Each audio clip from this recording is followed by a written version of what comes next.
Hola, hoy vamos a meternos de lleno en la figura de Wilhelm Wundt. Se le considera, bueno, el punto de partida de la psicología como ciencia experimental, ¿no? Exacto, un personaje clave. Vamos a ver un poco su recorrido, ¿eh? Desde esas primeras ideas sobre procesos inconscientes hasta, bueno, la creación de su laboratorio en Leipzig, que fue súper influyente. Sí, y pasando por su obra cumbre y sus modelos sobre cómo funciona la mente. La idea es entender cómo puso las bases para estudiar la mente ya de una forma autónoma, digamos, separada de la filosofía más especulativa. Así es, Gund venía de un ambiente religioso, pero fíjate, se fue hacia la ciencia. Estudió medicina, fisiología, y fue clave su tiempo como ayudante de Helmholtz, allá en Heidelberg. Ajá. Ahí se centró mucho en la percepción sensorial. O sea, se preguntaba cómo esas impresiones que recibimos se convierten, pues, en nuestra experiencia consciente. Y ahí, en esa primera etapa, coge una idea de Helmholtz que es interesante, la inferencia inconsciente. ¿Qué era eso exactamente? ¿Por qué le interesó tanto al joven Wundt? Pues, a ver, era su manera de explicar cómo pasamos de la simple sensación, de lo básico, a una percepción ya con significado. Pensaba, influido por Helmholtz, claro, que por debajo de la conciencia operaba un proceso lógico, casi como un silogismo, pero inductivo, y sobre todo automático e inconsciente. O sea que no nos dábamos cuenta de ese proceso lógico. Compleja. Era un intento, bueno, muy temprano, de aplicar un modelo casi científico a algo mental, no observable directamente. Un mecanismo lógico ahí escondido. Pero esta idea no le duró para siempre, ¿verdad? Porque publica Fundamentos de Psicología Fisiológica entre el 73 y el 74, y ahí parece que cambia bastante. Totalmente. Ese libro es un antes y un después, la verdad. Ahí Wundt abandona la idea de la inferencia inconsciente, tal cual la había pensado. Pasa a decir que la sensación solo existe en la consciencia. Ah, vale. Ya no cree que haya sensaciones operando lógicamente fuera de ella. Se acerca más a Kant, digamos, aceptando que sí podemos enfocar la atención en las sensaciones, pero siempre dentro de ese campo consciente, que él imaginaba como un foco de luz y una zona de penumbra alrededor. Entiendo. Pero si se aleja de la lógica o la fisiología pura como explicación de fondo, ¿por qué llama el libro Psicología Fisiológica? Suena un poco contradictorio, ¿no? Es una buena pregunta, sí. A ver, lo de fisiológica aquí se refería a dos cosas, principalmente. Primero, al método. Wundt quería para la psicología el rigor del método experimental, que en esa época era el de la fisiología. Claro, el método científico de entonces. Exacto. Y segundo, quería poner la psicología como un puente entre la experiencia del mundo exterior, la objetiva, que estudian las ciencias naturales, y la experiencia interna, pensamientos, sentimientos, voluntad, lo subjetivo, vamos. Además, adoptó la idea del paralelismo psicofísico de Fechner, que mente y cuerpo van en paralelo, ¿no? Dos caras de lo mismo, pero con sus propias reglas. Eso es. Paralelas, pero distintas leyes para cada una. Vale, entendido. El método era lo fisiológico, y con esta nueva base, ¿cómo describió Wundt la mente, la conciencia, ya en su etapa más madura? Pues desarrolló un modelo bastante complejo, la verdad. Por un lado está su teoría tridimensional del sentimiento, ya de finales de siglo. Proponía que cualquier sentimiento se podía analizar en tres ejes. Tres ejes. El de agrado-desagrado, el básico, luego el nivel de energía, entre excitación y calma, y el de cómo se desarrolla en el tiempo, entre tensión y relajación. Un análisis cualitativo, ¿eh? Interesante.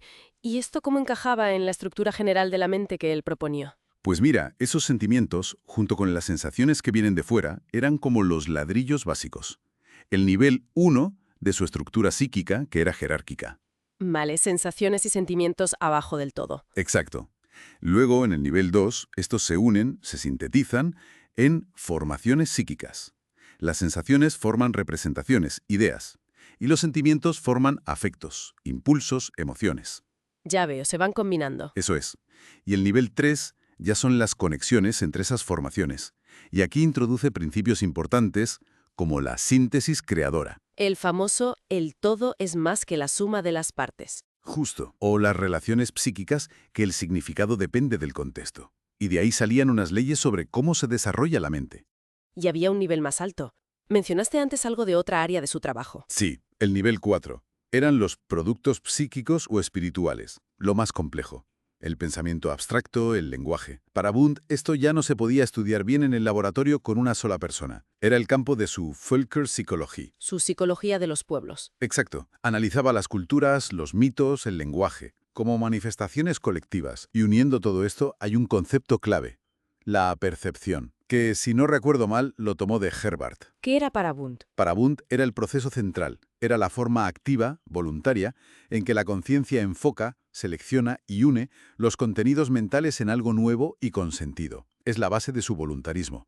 O sea que la mente no es un simple espejo pasivo. Para nada.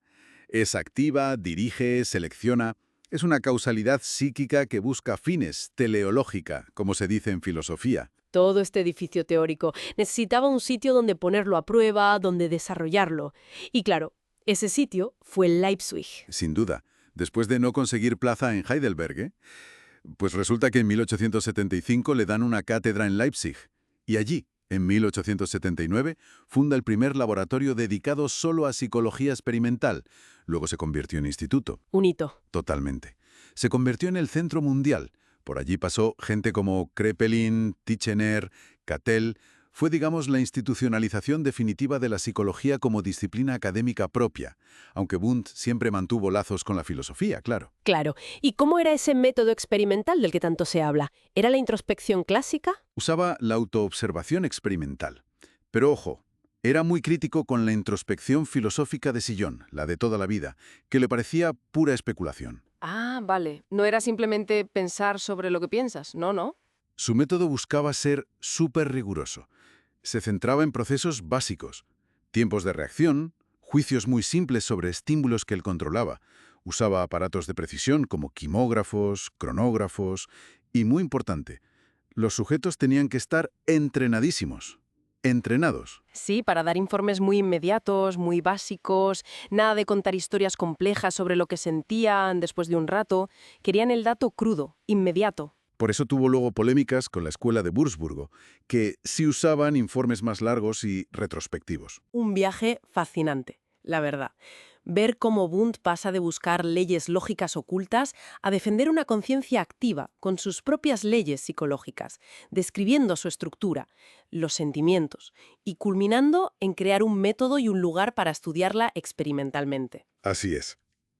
Y nos deja una reflexión final, Wundt siempre mantuvo esa doble visión, lo experimental individual y lo cultural histórico de la Völkerpsychologie. Claro, si viera hoy cómo a veces se priorizan unos métodos sobre otros o unas áreas sobre otras, ¿qué pensaría? Sentiría que hemos perdido parte de esa visión tan amplia, tan integradora de lo humano que él intentó abarcar. Es una buena pregunta. Quizás esa amplitud original se ha sacrificado un poco en el camino hacia la especialización. Algo en lo que pensar.